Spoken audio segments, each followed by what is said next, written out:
Óscar Amadés. Y bueno, afortunadamente el día de hoy, a pesar de ser verano con las nubes etcétera, pues el calor ha dado una tregua importante. Por eso podemos caminar por la superficie, lo que sería el G-Men, es decir, a nivel de piso, ya que los días que hace demasiado calor, simplemente salir es pues bastante tortuoso, además de peligroso. Recuerden que existe el riesgo del famoso neck show, el golpe de calor, que de hecho también existe mucho riesgo en casa. Entonces, quienes estén de este lado, recuerden tener su aire acondicionado, estar tomando agua, etcétera, porque si no, a veces no se da uno cuenta y uno puede estar en riesgo. Pero bueno, entrando en materia, algo que de repente se pregunta las personas que vienen de trabajar fuera al sistema japonés es acerca de los procesos, qué tan lentos son.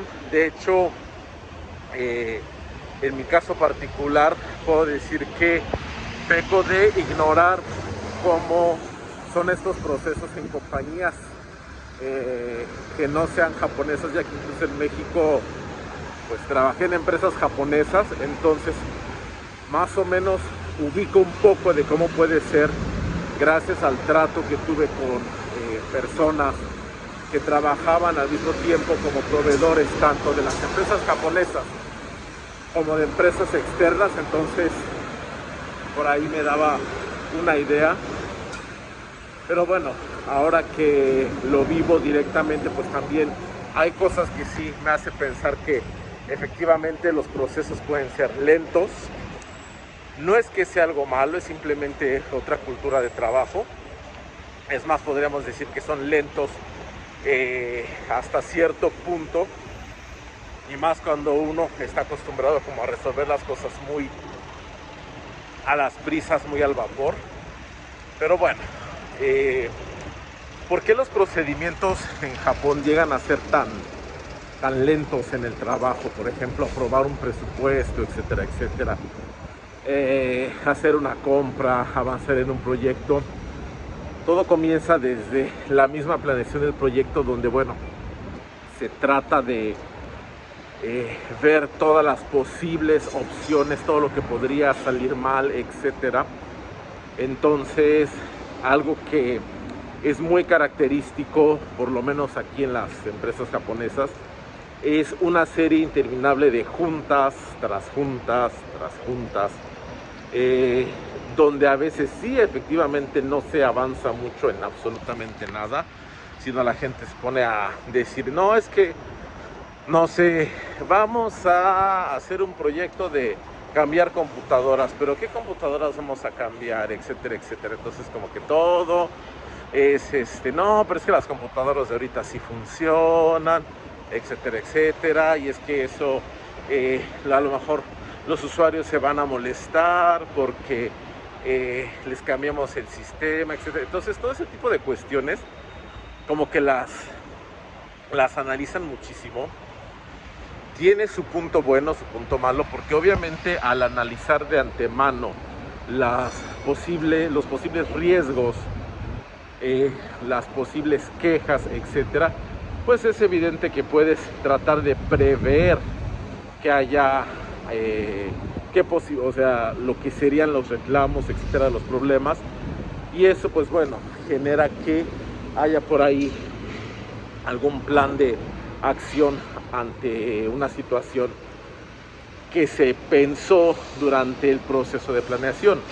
Lado negativo, cuando todo está tan pensado de antemano, y eso también se ha escuchado mucho, no suele tenerse pues mucho, o sea, mucho poder de decisión, no en el sentido de el decir tener la autoridad, sino la capacidad de en un momento determinado pensar y tomar una decisión. Ejemplo rápido, y no por ponerme, echarme flores, justamente para un proyecto se está solicitando una cotización a una empresa X. Entonces esta empresa me dice, oye, fíjate que de las 20 cosas que me pediste, 2 no te puedo decir, todavía no tengo el precio por parte del proveedor, y entonces todavía no te puedo dar tu cotización. Por el otro lado, a mí me están presionando para que dé un precio, o sea, que entregue la cotización para que entre en proceso todo esto de que hemos hablado ya también sobre lo que sería la adquisición de bienes, el famoso Hachu, el ordenar las compras. Y bueno, también ya le surgía. Entonces, por teléfono, con el proveedor que me tenía que hacer la cotización, mientras me decía, oye, fíjate, es que todavía me faltan 2 ítems de los que te tengo que cotizar, y hasta que los tenga voy a tener completo.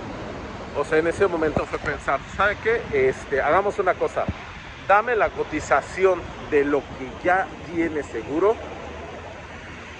Yo con eso adelanto, les digo, a ver, va sobre esto, y lo de los otros 2 ítems que además no son urgentes porque no es lo primero que se va a utilizar, tenemos un poco más de tiempo para hacer la cotización, porque al final de cuentas los 8 primeros ítems son los que tienen que estar antes, que incluso los 2 últimos no tienen ningún sentido si no está lo anterior.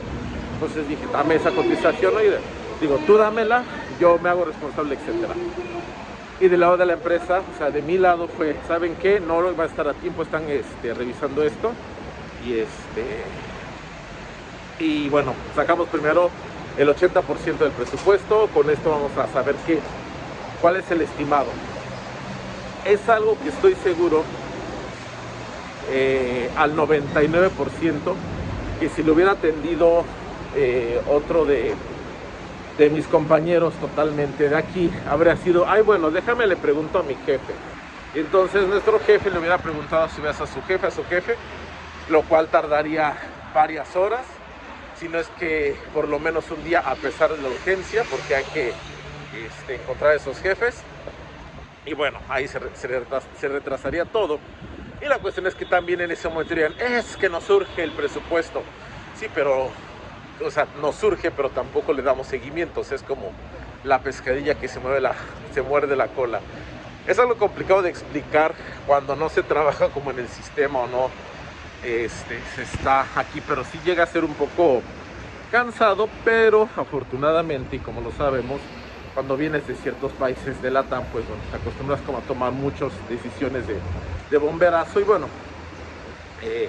también usando un poco la carta del extranjero, pues sabes que mira, pedí este presupuesto, nos van a mandar después esto, calcular en un aproximado de tanto más por los 2 ítems que falta y listo, y ya, se acabó el problema. Pero bueno, esas son cosas que a lo mejor, si yo llevo una junta como las que suelen haber, no, es que fíjense que la empresa me dijo que le falta, y todos se van a poner, es que qué hacemos, porque si, cuánto costará, etcétera, y el tiempo sigue corriendo. Entonces son cuestiones que se afectan. De hecho, por ahí alguna página que habla sobre la vida de Japón justamente menciona que en general en todo Japón un problema para la seguridad cibernética es justamente esa lentitud en la toma de decisiones, porque incluso ante incidentes la gente no sabe qué tiene que hacer. Entonces a veces se preocupan mucho, no, es que si ahorita veo que está entrando un virus por la red, pero es que si corto las computadoras, como corto la red, entonces a lo mejor los ejecutivos se van a enojar porque se quedaron ellos sin acceso a internet. Es como, a ver, hay prioridades, pero ellos dirán, no, entonces avísales que estamos teniendo un ataque, y entonces, a ver, búscalo y trata de no interrumpirlo y que no se enoje, para decirle que si nos autoriza que se desconecte la red para que no se sigan contagiando las computadoras de virus. Es como, ok, entiendo eso, pero creo que para muchos el pensamiento más normal y natural sería, si estás recibiendo un ataque, en ese momento agarras, cortas toda la red y ves qué haces. Pero ese tipo de cuestiones también de repente hacen que sea un poquito difícil trabajar, porque tú esperas a lo mejor avanzar más rápido y de repente no puedes, justamente por esta situación de tener que tomar decisiones, y muchas decisiones, si tú las tomas también muy arbitrariamente, sin haber medido antes el terreno, pues a lo mejor te van a decir, ¿y a quién le avisaste? ¿Quién te dio permiso? ¿Y quién te dijo que sí? ¿Y dónde está el correo? ¿Dónde está el chocó, la prueba? Y es como de, ay, o sea, se está haciendo las cosas para, bueno, en beneficio del trabajo, de que las cosas salgan mejor, y de repente sí son más de irse por la cuestión de los procedimientos. Cada quien, conforme pasa el tiempo, conocerá a su empresa, a sus jefes, su entorno, y sabrá hasta qué punto puede estirar más o menos el resorte antes de que truene. Entonces ahí es simplemente tener en cuenta que si trabajamos en una empresa de este lado, pues también nos vamos a encontrar con esas situaciones. Y hay lugares donde, sobre todo las famosas one man kaisha, las empresas de una sola persona, o sea, donde el shacho es el fundador, dueño y señor absoluto, ahí sí es muchísimo más complicado, porque obviamente todo se restringe a la voluntad de una sola persona. Pero bueno, no quería dejar por fuera esta pequeña conversación acerca de lo interesante que puede llegar a ser trabajar en las empresas japonesas. E insisto, como de verdad nunca tuve oportunidad de trabajar en empresas nacionales, o sea, en México, o de alguna otra nacionalidad, pues sería interesante saber qué tan diferente es esto en esos lugares. Si gustan compartirlo, pues se los agradeceré muchísimo, y pues también mejoraré mi perspectiva, y a lo mejor eso es algo más común de lo que yo creo. Pero en fin, ya saben, si tienen alguna duda, comentario al respecto, pues gokigaru ni koe o kakete kudasai. Mata yoroshiku onegai shimasu.